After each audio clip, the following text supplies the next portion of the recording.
వరదల్లో కూడా అవకాశాన్ని ఎత్తుక్కొని అవినీతి చేసిన మహానుభావుడు గారు చంద్రబాబు నాయుడు గారు. వరదల్లో ప్రజలకి సేవ చేయాల్సింది పోయి సేవ చేయకుండా వచ్చిన డబ్బులను కూడా దండుకోవడానికి, అదేవిధంగా ప్రతి ఒక్క దాంట్లో కూడా దోచుకోవడానికి ఇది ఒక వరదల్లో కూడా ఒక అవకాశంగా వాడుకొని చంద్రబాబు నాయుడు గారు వరద బాధితులందరినీ కూడా ఇబ్బంది పట్టిన పరిస్థితి చూసాం. ఎందుకంటే నిన్న వాళ్ళు రిలీజ్ చేసిన చంద్రబాబు నాయుడు గారు ఏదైతే రిలీజ్ చేశారో సుమారుగా భోజనాలకి 368 కోట్లు ఖర్చు పెట్టారట భోజనాలకి. అదేవిధంగా అకామిడేషన్కి పెట్టని అకామిడేషన్కి 1,40,00,000 రూపాయలు ఖర్చు పెట్టారట. అకామిడేషన్స్ ఎక్కడ పెట్టారో తెలియదు, ఎవరిని రిలీఫ్ సెంటర్కి తీసుకెళ్లారో తెలియదు, ఎక్కడ రిలీఫ్ సెంటర్లు పెట్టారో కూడా తెలియదు. దానికి 1,40,00,000 రూపాయలు. అదేవిధంగా ఫుడ్ కోసం 368 కోట్లు. అది కూడా దాదాపు చూసుకుంటే గనక దాదాపు 6 లక్షల మందికి పెట్టాం మేమని చెప్పుకునే విధంగా చెప్తున్నారు. ఇప్పుడు మీకు అక్షయ పాత్ర పెట్టింది, వివిధ స్వచ్ఛంద సేవా సంస్థలు భోజనాలు పెట్టారు. అవన్నీ కూడా మీరు ఉచితంగా ఖర్చు పెట్టించి 368 రూపాయలు ప్రభుత్వ నిధులు ఖర్చు చేయడం అంటే దీంట్లో మరి ఎంత దోచుకున్నారన్న సంగతి చంద్రబాబు నాయుడు గారికి తెలవాల. అదేవిధంగా ఇంకా చెప్పాలనుకుంటే కనుక త్రాగునీరు కోసం వాటర్ బాటిల్స్ కోసం 26 కోట్లు ఖర్చు పెట్టారట. 26 కోట్లు వాటర్ బాటిల్స్ కోసం. బాటిల్ కూడా 18 రూపాయలు 20 రూపాయల ఎంఆర్పీలతో కొన్నట్టుగా ఇప్పుడు వాళ్ళ యొక్క లెక్కల్లోనే తెలుస్తున్నాయి. అదే కాకుండా అగ్గిపెట్లకి కొవ్వొత్తులకి కూడా, అగ్గిపెట్లకి కొవ్వొత్తులకి అయితే కనుక దారుణం.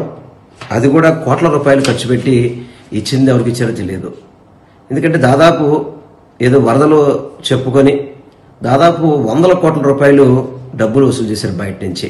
పాపం దాతలు కూడా చాలా మంది వచ్చారు. పాప ఇబ్బందులు చూసి మనం అందరికీ కూడా సహాయం చేయాలని చెప్పని వాటన్నిటికీ అకౌంట్ లేదు, అవి ఎక్కడికి వెళ్ళినాయో తెలియదు, ఏ విధంగా మరి ఆ డబ్బులు ఖర్చు పెడతారో అర్థం కాని పరిస్థితి.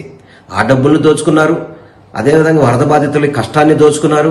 వాళ్ళు దాదాపు 5-6 రోజుల వరకు వాళ్ళకి కనీసం తినడానికి అన్నం కూడా పెట్టలేదు, త్రాగడానికి నీరు ఇవ్వలేదు, కనీసం వాళ్ళకి మౌలిక వసతులు కూడా కల్పించలేని అసమర్థతగా కనబడింది. అదేవిధంగా శానిటేషన్ కోసం అని చెప్పని సుమారు 55 కోట్లు పైబడి ఖర్చు పెట్టారండి శానిటేషన్కి. ఏం శానిటేషన్ చేశారు మీరు?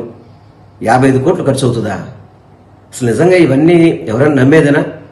అసలు ఇవన్నీ ఎవరు చేశారు? ఏ కాంట్రాక్టులకు ఇచ్చారు? ఏ నిబంధనలతో పిలిచారు? ఏ విధంగా చేశారనేది మీరు అందరూ కూడా ప్రజలు తెలియచేయాలి. అలా తెలియజేయకుండా చాలాసార్లు చెప్తుంటాడు ప్రతి ఒక్క కష్టాన్ని కూడా నేను అవకాశంగా వాడుకుంటానని చెప్పని. అలాగే వరదలను కూడా అవకాశంగా వాడుకొని డబ్బులు దోచుకోవడానికి చంద్రబాబు నాయుడు గారు ప్రయత్నం చేశారు, కూటమి ప్రభుత్వం ప్రయత్నం చేసింది తప్ప ఏ ఒక్క ప్రజానికానికి కూడా. ఎందుకంటే చిన్న చిన్న వ్యాపారస్తులు ఉన్నారు, చిల్లర కొట్లు, సుమారు వాళ్ళకి ఓన్లీ సరుకులే 1,00,000 రూపాయల పైన ఉంటాయి. వాటికి ఏమీ అతిగతి లేదు. చిన్న చిన్న ఇంట్లో బట్టల కొట్లు అమ్ముకునే వాళ్ళు ఉన్నారు. అదేవిధంగా చిన్న చిన్న స్వీట్ షాప్స్ ఉన్నాయి. ప్రతి ఒక్కరు ఫ్రూట్స్ అమ్ముకునే ఉన్నారు. ఎంతో మంది చిన్న వ్యాపారస్తులు ఉన్నారు. వాళ్ళకి 1 రూపాయి సహాయం చేసింది లేదు. ప్రతి ఇంటికి 1,00,000 నుంచి 5 లక్షల రూపాయల వరకు డ్యామేజ్ జరిగింది. వాళ్ళకి సహాయం చేసిన పరిస్థితి లేదు. మీరేమో డబ్బులన్నీ ఏమో చిల్లర పెంకుల్లాగా ఖర్చు పెట్టినట్టు మీరు చూపెడతారు తప్ప ఇవేమీ కూడా ప్రజలకి చేరలేదు అనేది ఈరోజు ప్రజలు చెప్తున్న వాస్తవాలు ఇవన్నీ కూడా.